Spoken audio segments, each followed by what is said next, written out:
और 55 पर मुझे बोलने का मौका दिया। आज दोनों ही माननीय मंत्री जी यहाँ विराजे हैं। शुरुआत में जब ये मांगे देख रहा था तो लगा कि इस पे चर्चा की जरूरत ही कहाँ है। खाद्य आपूर्ति, सहकारिता, मैं नया हूं, पहली बार आया हूं। जब धीरे धीरे इन तमाम कट मोशंस को पढ़ा, तमाम बड़े भाइयों को सुना, तब लगा कि वाकई ये तो बहुत बड़ा इश्यू है। खाद्य एवं आपूर्ति जब पढ़ते हैं तो हाथ के बाल खड़े हो जाते हैं, रोंगटे खड़े हो जाते हैं। इसमें उस वर्ग की बात हो रही है जिसके पास खाने के लिए अनाज नहीं है, वो हमारे भाई हैं। जो आर्थिक रूप से कमजोर, वो जो लोग हैं जिनके पास जीवन यापन के लिए अनाज नहीं है, वो जो बीपीएल हमारे भाई हैं, उनकी बात है। तो मुझे लगा कि इस मौके पे मुझे बोलना चाहिए। मुझे जानकारी ज्यादा नहीं है, पर मैं माननीय मंत्री जी से यह निवेदन करूंगा, क्योंकि इसके अंदर एक जो मुख्य समस्या मुझे दिखी खाद्य एवं आपूर्ति की, कि साहब नई राशन की दुकानें खुलनी चाहिए। कई सारे हमारे ऐसे भाई हैं जिनका नाम उस लिस्ट में नहीं है। नाम हम कैसे जोड़ें? उस व्यक्ति तक, उस पंक्ति में आखिरी बैठे व्यक्ति तक अनाज कैसे पहुंचाएं ताकि वो अपना और अपने परिवार का जीवन यापन कर सके। इसके लिए आप काम करेंगे, आप संवेदनशील होकर काम करेंगे, ऐसा मुझे पूरा भरोसा है। राशन की दुकान आज से नहीं, हमेशा से देखते आ रहे हैं। मुझे आज भी वो वक्त याद है जब कोई छोटा सा जरीकन लेके केरोसिन लेने के लिए लोग आया करते थे। लाइटें तो अब आई है साहब, लाइट की तो डिमांड हम अब कर रहे हैं। वो दौर जब केरोसिन से दिया जलाया करते थे, उस दौर में भी सहकारिता और खाद्य आपूर्ति की बहुत बड़ी भूमिका हुआ करती थी। आपके पास संवेदनशील डिपार्टमेंट है और मुझे पूरा भरोसा है आने वाले समय में आप नई राशन की दुकानें खुलवाएंगे। वो तमाम लोग जिन्हें आज अनाज की जरूरत है, आप वहां तक अनाज पहुंचाएंगे।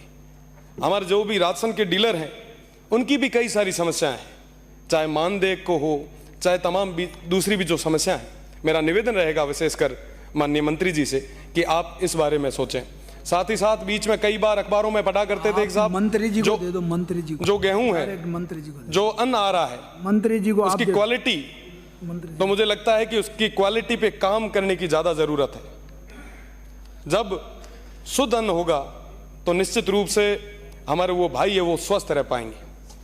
मैं बात करूंगा माननीय मंत्री जी के डिपार्टमेंट सहकारिता की।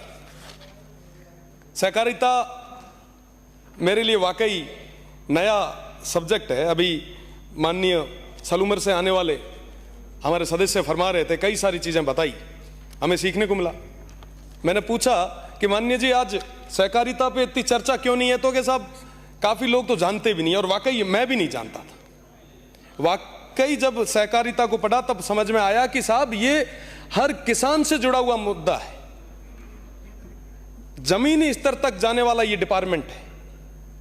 मैंने इसके उद्देश्य पढ़े, मैंने कई सारी सहकारी समितियों के बारे में पढ़ा, हमारे बाड़मेर जैसलमेर का ये वार्षिक प्रतिवेदन मैंने पढ़ा। इसके जब उद्देश्य मैंने पढ़े तो सुपरमार्केट से लेके, जिम से लेके, गोदाम से लेके तमाम चीजें जो किसान के रोजमर्रा की चीजें हैं वो इसके अंदर पाई जा रही है। आप वहां तक पहुंचा भी रहे हैं,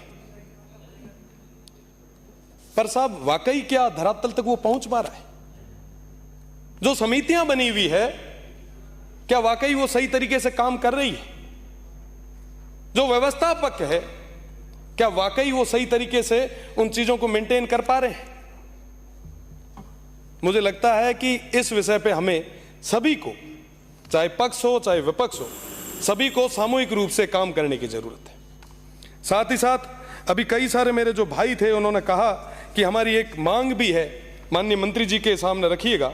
मैं निवेदन करना चाहूंगा कि सहकारिता विभाग में कार्यरत निरीक्षकों की पदोन्नति का जो अनुपात 70-30 का है, अतिरिक्त रजिस्ट्रार पदों पर किया जाए, जैसा कि शिक्षा विभाग में किया जा रहा है। उनकी एक मांग है, वो भी मैं आपके सामने निवेदन करूंगा। और साथ ही साथ मैं मंत्री जी से निवेदन करूंगा कि ये जो सहकारिता डिपार्टमेंट है इसकी प्रॉपर मॉनिटरिंग हो। श्री बाड़मेर जैसलमेर के बारे में कई सारी और भी चीजें हैं, कई सारी और घटनाएं हैं। मैं आपसे मिलके भी आपका संरक्षण चाहूंगा और मैं चाहूंगा कि आप मजबूती से कड़े एक्शन लें और ये जो डिपार्टमेंट है इसकी जो योजनाएं है ये धरातल तक पहुंचे। बहुत बहुत धन्यवाद माननीय मंत्री जी, राजेंद्र जी, माननीय सभापति जी।